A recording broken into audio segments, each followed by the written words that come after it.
네, 두 분 어서 오세요. 안녕하세요. 안녕하세요. 네, 네. 우삭진 교수님께 제가 여쭤볼 게 있는데 어떻게 요즘 좀 좋으십니까? 주식이 좀 오르고 있다고 제가 하던데. 주가 그림 하나 그려갖고 왔는데 혹시 저기 보이는지 모르겠네. 그건 좀 이따 보고. 저거 한번 보시면은 저게 취임 전날 대비 취임 전날이 100일 때 취임 처음 일주일에 주가가 어떻게 됐는지 보여주는 그림이에요. 그래가지고 녹색이 어느 대통령이에요? 녹색이 이제 이재명 대통령이고 오. 이제 파란색이 문재인 대통령이고 여기 이제 주황색이 윤석열 대통령인데 그러면 전날까지 되면은 이미 주가에 다 거의 다 반영돼 있거든요. 그래서 취임해도 사실은 큰 변동이 없는 게 사실 맞아요. 사실은 이미 선반영돼 있기 때문에. 근데 근데 이재명 대통령 완전히 뭐 이거 요번에는 가파른- 약간 특이하게 오. 지금 상당히 지금 뛰고 있다. 그래서 뭐 다는 아니지만은 상당 부분 회복을 했습니다. 감사합니다. 이제 머스크만 열심히 해주면은 근데 잠깐 근데 그 뉴스 보니까 6만 전자라고 하던데 교수님은 9만 전자. 9만 전자니까 그래도 5만 4만까지 내려갔다가 좀 많이 올라갔습니다. 이 사람의 심리란 게 참. 이게 이제 뭐 이재명 대통령 때문에 올라갔다 이렇게 보기는 어렵지만 지난달 코스피가 전 세계에서 가장 많이 올랐고요. 한 달 기준으로 하면 그다음에 저 첫날 외국인들이 취임 첫날 1조 8천억 원어치를 샀는데 네. 순매수했는데 이게 이제 10개월 만이에요. 그러니까 그거는 굉장히 유의미한 거죠. 정치가 그래서 미치는 영향이 참 큰 것 같아요. 그러니까 뭐 정확하게는 뭐 대통령이 새로 바뀌어서라기보다는 불확실성이 분명히 제거됐다. 그러니까요. 우리 자본시장에 이제 한국 자본시장에 투자 좀 해도 되겠는데라고 보는 거죠. 그것도 네. 있고 저는 이제 어떻게 보냐면은 이제 지난 3년 동안 정부의 역할이 뭐 거의 없었거든요. 그러면 내가 한국에 투자를 해놨는데 경기가 이렇게 스윙하는데 정부가 아무것도 안 하고 있다. 그러면 내 재산이 지켜지지가 않잖아요. 근데 최근에 뭐 추경도 한다 그러고 뭐 경기도 떠받든다 그러니까 그러면 그렇다면은 여기 투자해놔도 사실은 큰 손해는 안 보겠다. 그리고 환율도 지금 괜찮은 편이고 그래가지고 지금 한국으로 외국 투자자들이 지금 쏟아져 들어오고 있고 거기 그러다 보니까 한국 서학 개미들도 그거 정리하고 네. 정리하고 지금 국장으로 지금 이동 중이다. 그래요? 네, 그러면 약간 그렇죠. 저도 조금 정리했습니다. 손해 봤지만은 네. 머스크 형 진짜 큰일이네 이거. 이재명 대통령이 그 얘기했잖아요. 지능순이라고. 예. 아니 원래 한국이 이제 뭐 지금 세금이 없으니까 사실은 도움이 좀 되죠. 수익만 난다면. 네. 우리 자본시장 살려야죠. 우리 경제에 비해서 너무 저평가돼 있습니다. 네, 아무튼 교수님 화이팅. 아직 멀었습니다. 그러면 삼성전자가 화이팅을 아직 멀었습니다. 이제 손해보가 한 절반 정도 회복했다. 손해. 알겠습니다. 100만 원 투자했다는. 예, 큰일입니다 진짜. 뭐 100만 원 갖고 하여간. 자, 오늘 인사 얘기부터 좀 했으면 좋겠는데. 자, 그 정책 파트 수석 한 자리인가 빼고 지금 임명됐고요. 그죠? 예. 그 경제부처에서 차관급 인사가 지금 됐어요. 됐습니다. 일단 좀 예. 인사 총평을 좀 해주신다면. 제가 봤을 때는 이제 이제 전문성과 이제 실용성, 그 일하는 것 중심으로 지금 이제 재편이 돼 있다. 그래서 지금 저는 뭐 아직까지는 뭐 나쁘지는 않다. 그래서 시장에서 평가 좋은 사람들, 특히 추진력 있는 사람들 중심으로 지금 이렇게 지금 인사가 이루어지는 것 같아가지고 아직 뭐 경제부총리가 안 돼가지고 완성은 돼 있지는 않지만 그래도 뭐 상당 부분 뭐 성과 위주로 돼 있다 이렇게 돼 있고 관료하고 학자가 좀 적절히 섞인 것 같더라고요. 지금 저는 이제 그렇게 섞어놓는 게 좋다고 봐요. 왜냐하면 지난 정부 때 관료들이 거의 정권을 잡아가지고 어떤 일이 있었냐면은 위기가 생길 때까지 아무 얘기도 안 하고 있다가 갑자기 뭐 계엄 생기고 막 이러는 거거든요. 갑자기 예. 그게 사실은 뭐 예산이 뭐 근본적으로야 뭐 윤석열, 김건희, 뭐 명태균 뭐 이런 여러 가지 사건들이 겹쳐 있는 거기도 하지만은 그 바닥에 깔려 있는 거는 재정 상황이 너무 안 좋기 때문에 이것저것 할 수 없는 손발이 묶이니까 답답해서 그랬다고 보거든요. 근데 뭐 그런 거랑 비교해 보면 그거를 미리 사실은 국민들한테 알리고 뭔가 해결책을 찾았어야 되는 건데 공무원들이 그거 닫아놓거든요, 사실은. 그렇기 때문에 좀 여러 그룹들을 조금 서로 견제할 수 있게 섞어놓는 거는 되게 좋은 거다 이렇게 보고 있죠. 이제 마음은 장관 인선들 팍팍 발표가 됐으면 좋겠지만 신원조회도 해야 되고 무엇보다 조직 개편을 해야 되는데 이제 국정기획위원회 이제 곧 출범하니까 그러면 조직 개편안 나와야 되고 특히 기재부 같은 경우에는 지금 이제 불을 두 개로 쪼갤 거 아니에요. 그럼 그렇죠. 조직 개편안 뭐 가을에 통과되고 시행하면 아주 빠른 거 아닌가요? 그러면 그래야 이제 우리가 경제부총리도 뽑고 아마 재정 그때 말씀드린 것처럼 재정 쪽에서 하나 뽑고 이제 정책기획하고 금융 붙여서 이렇게 나눌 것 같은데. 재정 금융 그러니까 그 뭐 경제 정책하고 금융이 보통 한 붙고 네. 기획하고 예산이 붙고. 예산하고 붙고. 네. 그렇게 하면 우리가 이제 장관 2명이 필요한 거잖아요. 그 고인선은 가을 지나야 되는 거죠. 그래요? 쉽지 않을 것 같아요. 그러니까 지금 빨리 이제 차관들 인선하는 거죠. 네. 일단 뭐 장관까지는 할 것 같아요. 할 것 같고. 예. 근데 부처 이름이 나오고 조직 개편안이 돼야 장관 인선. 근데 저는 지금 말씀 들으니까 갑자기 퍼뜩 궁금해지는 게 네. 기재부가 만약에 쪼개지면 예. 그래도 부총리직위는 유지가 되는 건가? 그거 이제 직제가 어떻게 나올지 모르죠. 그거는 지금 뭐 이전에 민주당 논의사항을 보면은 부총리를 없앤다는 것까지 지금 포함해서 논의하는 것 같아요. 그래요? 왜냐하면 이제 사실 부총리가 이제 있으면은 그 경제 관련된 부처를 통화를 해가지고 이렇게 서로 이 종합하는 기능이 있는데 과연 그 기능을 잘 뭐 수행한 거냐 진짜 말하는 것처럼 그냥 그거를 청와대가 그냥 아니 대통령실이 가지고 가는 게 어떠냐 이런 안도 포함해서 논의를 하는 것 같아요. 그래요? 근데 아무튼 뭐 인사 한 명 한 명에 대해서 지금 평가하기는 힘들 것 같고 정책실장은 그 인사는 어떻게 평가하세요? 이거 이제 김용범 정책실장, 예, 요분이 이제 뭐 그 광주 대동고등학교 출신, 예, 하여간 교수님 이런데 밝아요. 요분이 혹시 그 가야금 황병기, 예, 황병기 예, 사유입니다. 몰랐네요. 별걸 다 하세요. 아이고, 예, 그렇습니다. 그리고 이제 그래요? 황병기 교수님 사유예요. 예, 사유입니다. 예, 그래서 이분이 이제 금융관료 출신이에요. 금융관료 출신이고 그래서 은행 제도과장 출신인데 전 은행 제도과장이 추경호입니다. 추경호 론스타 할 때 그 추경호입니다. 예.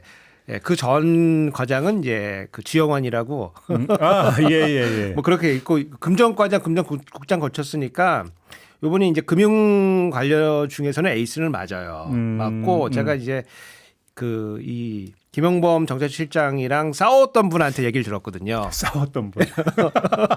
왜 싸웠대요? 그러니까 뭐 여러 가지로 부딪혔는데 네. 이제 그분이 이제 하시는 말씀이 뭐냐면은 김용범 정책실장 같은 분이랑 한번 싸워봤는데 약간 백만대군을 몰고 오는 느낌이다. 안 되더라.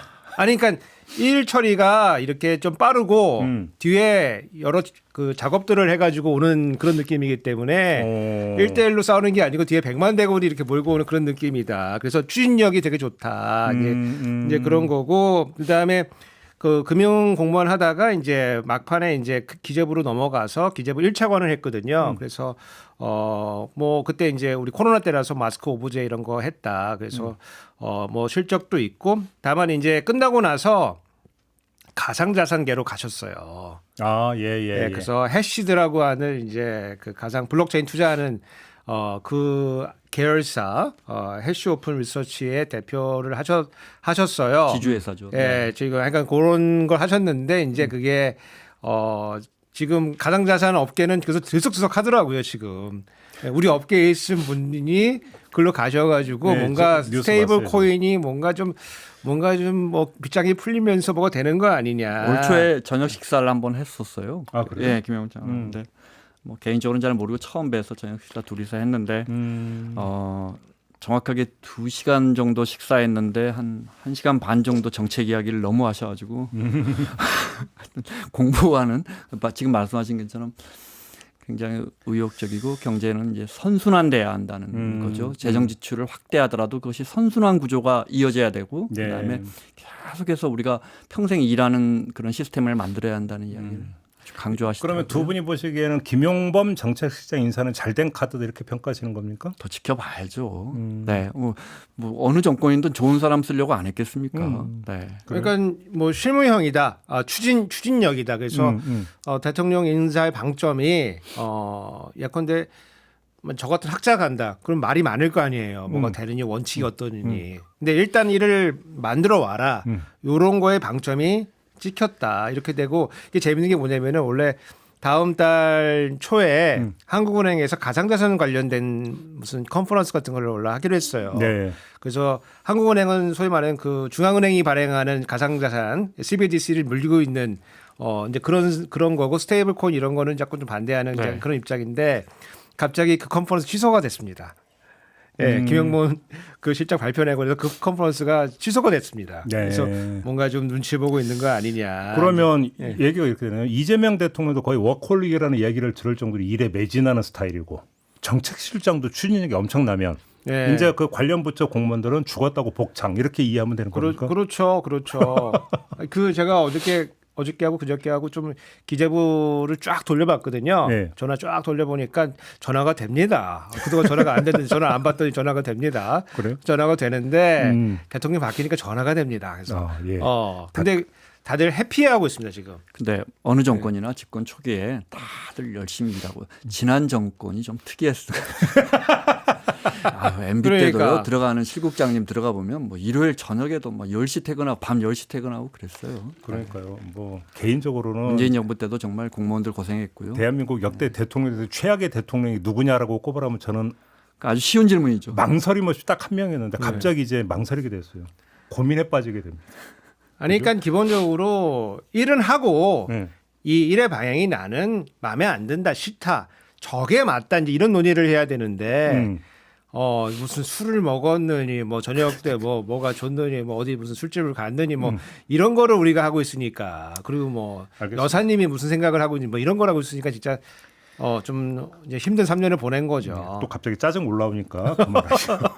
자, 기재부 장관은 지금 인사가 안 났는데 언론 하마평은 딱 2명으로 압축됐어요. 구윤철, 이호승. 그렇지 않습니까? 그거 제가 이제 그 전화 돌릴 때마다 바뀌는데 지금 이게 만약에 그 좀 그렇지만 약간 경마라고 이제 약간 생각을 해보면은 구윤철 말이 지금 굉장히 좀 앞서가고 있는. 그래요? 예. 아니 그러니까 차탄 뭐 자천차천인 것 같아요. 이게 소문이 한 막 2,000개 정도 막 찌라시가 막 돌아다니고 있는데. 그렇죠. 예. 근데 이게 매일 바뀌어요. 매일 바뀌고. 근데 이분이 특이한 게 대구 출신이에요, 이분이.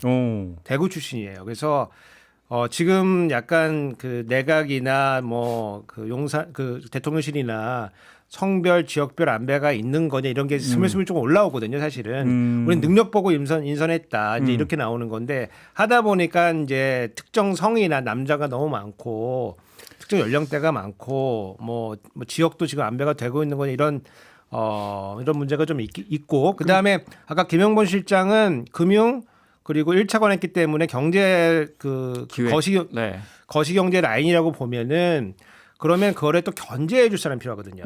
그러면 이분은 예산 라인이에요.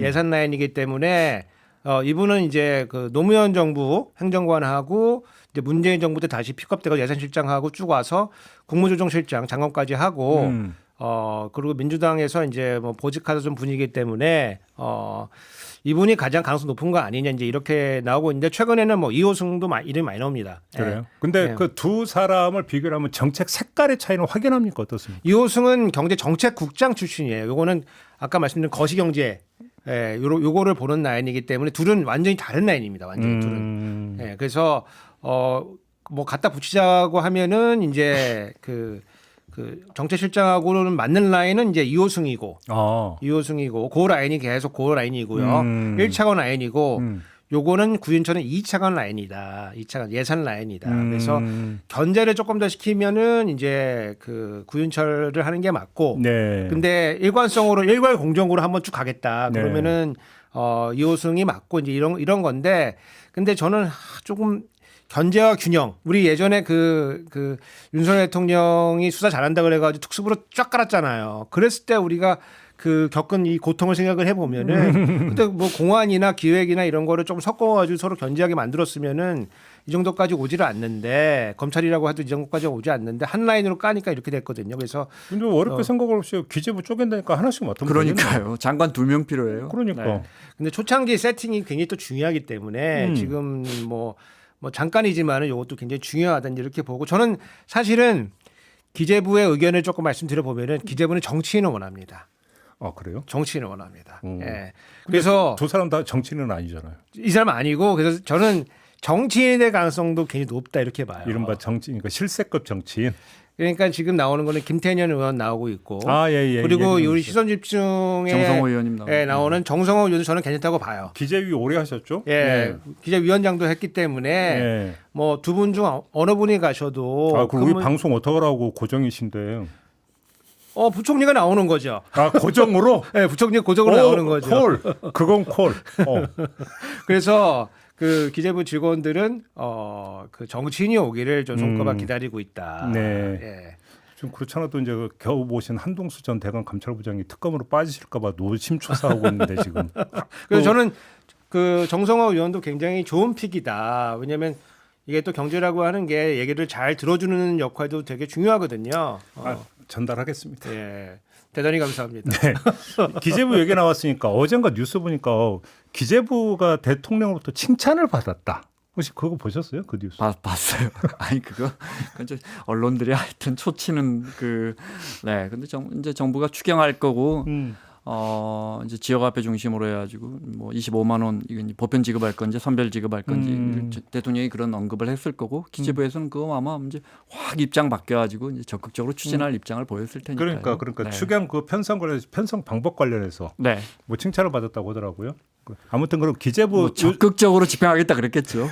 네. 그러니까 그 우리 그 비상경제점검 TF 1차 회의 때 보면은 저는 저번 주도 말씀드렸지만은 완전히 혼돈의 카오스였거든요. 완전히 네. 이쪽에 부정선거 주장하시는 분, 그 지역화폐 하면은 나라 망한다는 주장하시는 분, 그래서 그 중에 앉은 사람 중에서 이재명 대통령한테 투표한 사람이 과연 한 명이라도 있을까 이런 생각이었는데 2차 되니까 완전히 기재부에서 완전히 돌변해가지고 지금 뭐 보도 나오는 걸로 봤을 때 지역화폐를 지역 경제가 좀 침체가 더 많은 곳에 돈을 많이 푸는 방식으로 하겠다. 그래서 그런 안을 지금 제안을 했다고 해서 그래서 칭찬을 해줬다. 그거 좋은 아이디어다. 네, 맞아요. 그거 좋은 아이디어다. 뭐 그렇게 됐다. 민주당에서 원래 진성규 정책위의장도 그렇고 이제 계속해서 보편 지급하자고 하지만은 진 의장 이야기 보면 하지만 선별 지급이 필요하다면 또 재정 상황도 봐가면서 하겠습니다 이렇게 말했고 거기에 덧붙인 것이 25만 원씩 지급하고 그러면 가구당 100만 원이 되는 거죠. 4인 가구면 그리고 이제 뭐 차상위 계층이라든지 한부모 가정이라든지 형편 어려운 분들은 한 10만 원 1인당 10만 원씩 더 지급하겠습니다. 원래 민주당도 그 생각 갖고 있었고 뉴스가 미묘하게 바뀐 게 그 선별 쪽으로 좀 가는 것 같더라고요. 방향이 그렇지 않습니까? 흐름이? 아니 근데 진 의장은 분명하게 보편 지급을 추진하겠다고 했고 그 뒤에 조금 이제 유연하게 입장은 바뀌었어요. 그래서 여러 가지 의견 나오는데 우리가 이제 이것도 그 코로나 때 재난지원금 할 때 고민하다 결국 건강보험료 가구원 수대로 건강보험료에서 얼마 이하로 해서 하위 70% 위에 30%는 이제 못 받는 식으로 했기 때문에 그 둘 중에 하나가 되지 않을까. 또 하나 이야기되는 게 이제 이런 건 어떠세요? 그러니까 다 지급하고 이건 물론 신청해야 합니다. 가구에서 신청하지 않으면 안 줍니다. 신청하고 연말정산할 때 그러니까 보편 지급하고 선별 회수하는 거예요. 그리고 소득이나 자산 많으면 우리가 이 건강보험료나 기준안이 있으니까 그런 분들은 뭐 한 25만 원, 25만 원 주고 1인당 한 20만 원, 15만 원 이렇게 회수하면 그럼 줬다 뺏는 거 아니에요, 그건? 그러니까 뭐 이런 방법도 있어요. 네. 아니 이제 미국에서는 이제 소득세 신고할 때 4월 15일까지 보통 신고하는데 그 신고한 거에 금액에 역순으로 해가지고 나눠주고 뭐 그런 것도 많이 하거든요. 그래서 그 정산하는 방법도 저도 코로나 때 많이 제안하고 했는데 우리나라 국민이 그게 수용성이 굉장히 낮은 것 같아요.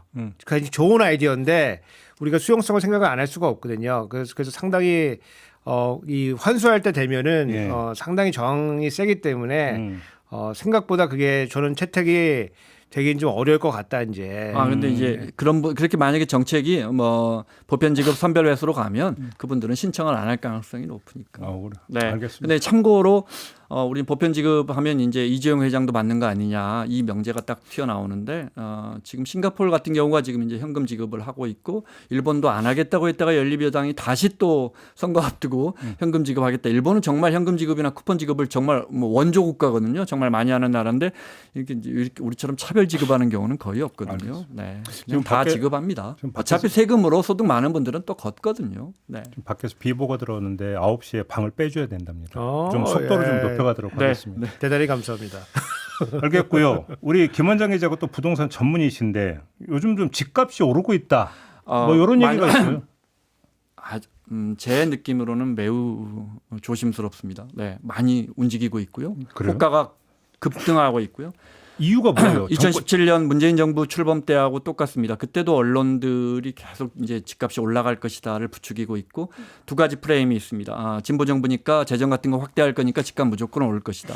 또 하나는 7월에 이제 스트레스 DSR 강화하면 3단계 시작하는데 강화하면 이제 대출 받기 어려워지니까 지금 집 사야 한다. 근데 사실 스트레스 DSR 뭐 설명드리면 복잡하지만 그 대출 많이 줄어들지 않습니다. 얼추 계산해 보면 한 4억 정도 대출 받을 수 있는 분이 한 3억 7, 8천, 2, 3천만 원 정도 줄어듭니다. 줄어들긴 줄어들지만 그런데 지금 이 프레임이 만들어져서 지금 집 없는 분들은 나 빨리 사야겠다. 그래서 서울 또 중심 위주로 빠르게 오르고 있고 그때와 또 비슷한 게 2017년 문재인 정부 초기와 또 비슷한 게 금리가 내려가고 있거든요. 이런 거시 환경도 좋지 않고 언론도 이걸 부추기고 있고 일부 유튜브들 지금 말씀드린 이런 프레임들을 굉장히 강하게 만들고 있어서 쉽지 않습니다. 음마 아파트 1년 전에 88제곱미터가 25억 정도의 실거래가였거든요. 지금 35억, 호가 40억 넘어갑니다. 어제부로. 호가가 그렇게 뛰었어요? 네, 이게 이 말씀드리지만 인화성이 굉장히 높거든요. 그러니까 진짜 집중해야 할 상황. 그럼 정부가 어떤 대책을 내놓아야 된다고 생각하세요? 진짜 어렵습니다. 예.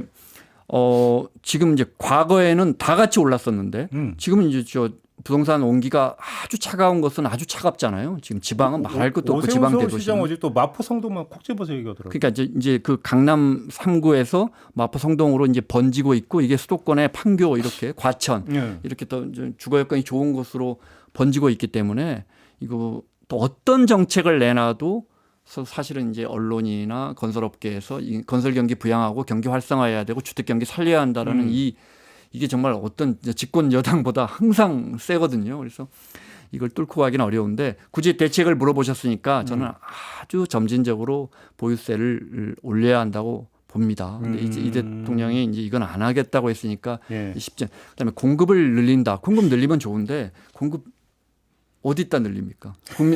지금 이제 서울시가 국민들이 원하는 지역만 공급을 늘려서 재건축 용적률 많이 올려줘서 15층 재건축이 33층이 아니고 지금은 이제 45층, 55층까지 올라가는데 그건 한계가 있고 3기 신도시 착공률이 6%밖에 안 돼요. 그러니까. 윤석열 정부가 공급 많이 하겠습니다. 얼마나 최상목 부총리도 국토부 장관도 얼마나 많이 했어요. 2기 신도시 택지도 지금 안 팔린 게 있어요.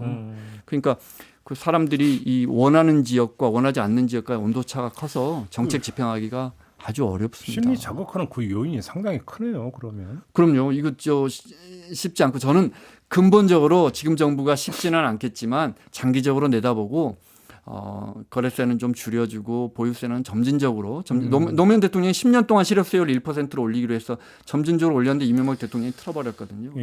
이렇게 해서 좋은 집을 갖고 계신 분들이 조금 내놔야 돼요. 이거 세부담이 크니까 나는 이제 애들 다 대학 가고 했으니까 나는 이제 강남집 팔고 나가야겠어. 이렇게 좀 분위기를 만들어줘야 합니다. 또 하나 지금 이재명 대통령이 뭐 2,000원짜리 라면 얘기도 하고 했어요. 이제 물가를 잡아야 되는 과제가 있는 거 아니겠습니까? 교수님 어떻게 잡을 수 있을까요? 그러니까 제가 이제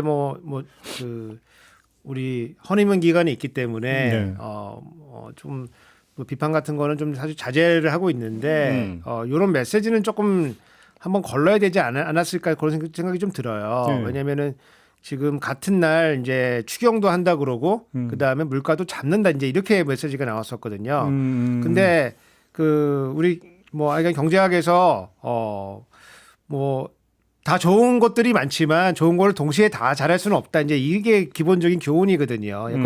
예컨대 싼 가격에 물건 많이 살 수가 없고 비싸게 많이 팔 수가 없고 뭐 그런 거거든요, 사실은. 그래서 우리 지금 추경을 지금 대규모로 지금 푸는 입장에서 보면은 그거는 이제 사람들이 단시간 내에 물건을 사라는 거거든요, 소비를. 그렇지. 그러면은 단시간 내에 물건을 사면은 사람도 좀 부족해지고 일할 사람이 있어야 되잖아요. 이런 부족해지고 재료도 좀 부족해지기 때문에 물건까지 이렇게 뜹니다. 뛰고 그 일부는 그럼 가격으로 전가가 되거든요. 그래서 단기간 내에 사실 인플레이션 압박이 있습니다. 없는 게 아니에요. 이거 없다 그러면은 그럼 완전 사기꾼이고 있습니다. 있는데 지금 시점에서는 조금 그래도 그 과거보다는 낫다. 이제 이런 거가 정석이고 그다음에 다른 정책과 좀 조화를 좀 갖춰가지고 예를 들어서 뭐 가격을 낮추라는 게 아니고 라면 같으면은 라면 혹시 이 제조사들끼리 혹시 당합하고 있는 거 아니냐.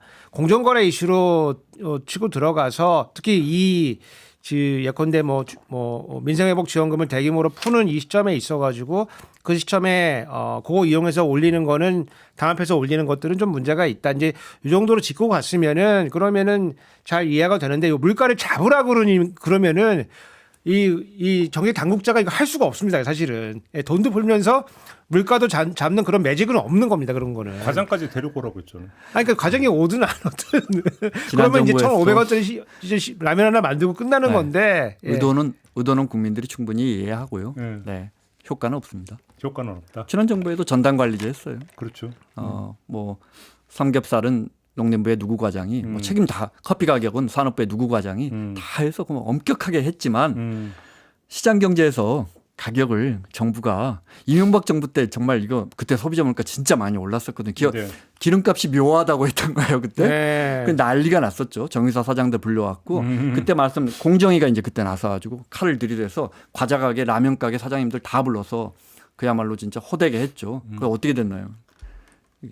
그때부터 과자 작아지고 아이스크림 작아지고 네. 슈링플레이션이라고. 심지어 그때는 MB 때는 그 물가 자꾸 오르니까 거기서 돌반지를 뺐습니다. 돌반지가 물가지수 들어가 있다가 물가 항목 지수 편입되는 걸 조정했어요. 예. 네. 왜냐면 이제 그때 금값이 막 뛰어가지고 그걸 뺐죠. 근데 이제 우리가 물가 오르는 건 당연히 대통령이 눈여겨봐야 되고 매우 중요합니다. 그런데 우리가 장바구니 물가가 일단 물가가 무슨 2%가 올라 저희가 작년에 1% 오르다 올해 지금 한 2%씩 오르고 있는데 뭐 2% 올라 내가 보기에는 한 20% 30% 오른 것 같은데 이거는 사실은 그동안에 오른 거에 대비해서 동기 대비해서 2%또 올랐다.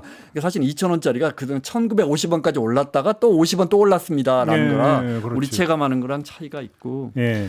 근데 이제 우리가 물가가 경제가 성장하면 물가는 올라갈 수밖에 없고 중앙은행도 물가 2% 인상의 정책 맞춰갖고 가는 거잖아요. 물가는 불가피한 부분이 있습니다. 우리가 잘 살수록 물가는 올라가는데 뭐가 문제냐면 임금이 안 올라가니까 실질 임금이 거의 안 올라가거든요. 지금 3년째. 그렇죠.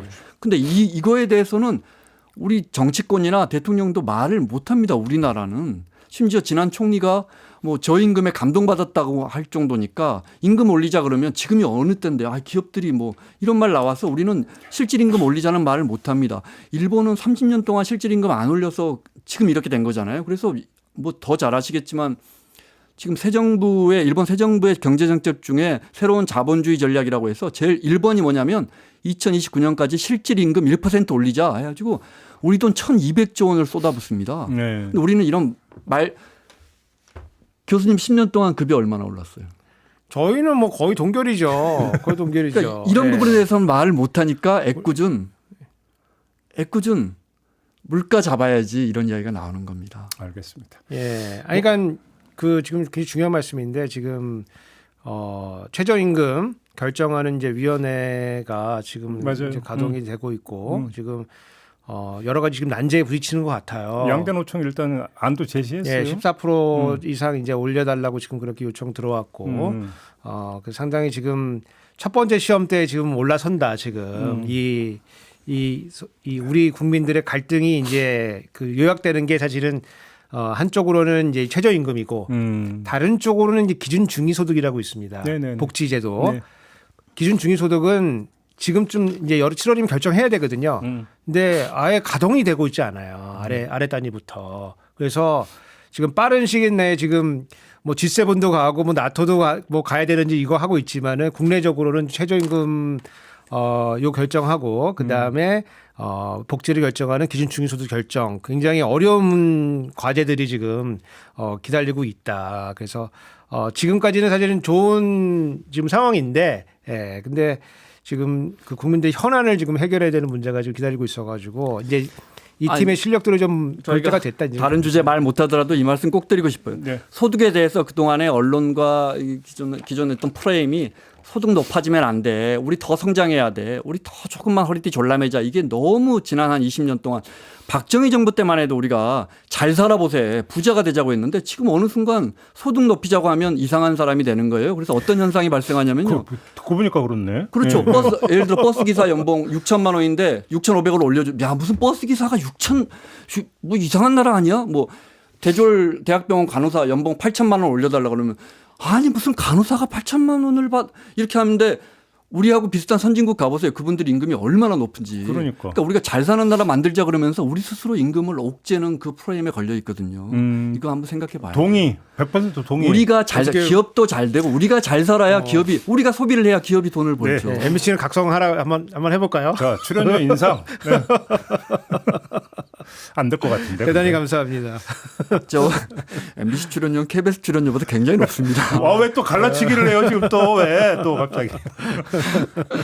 단일 우리가 그거 대우를 한번 대우를 형성해야 되는데 네, 생각해 봤으면 좋겠어요. 네. 네. 맞는 말씀이세요. 100% 동의합니다. 출연자 무슨 노조 같은 거 하나 만들까요? 네. 저는 빠지는 걸로. 대단히 감사합니다. 네, 오늘은 스튜디오 사정 때문에 하고 싶은 얘기가 좀 더 있었는데 다음 주로 좀 미루고 네. 오늘은 좀 이렇게 마무리하도록 할게요. 네. 두 분 수고하셨습니다. 네, 수고하셨어요. 감사합니다. 네, 저도 물러가겠습니다. 고맙습니다.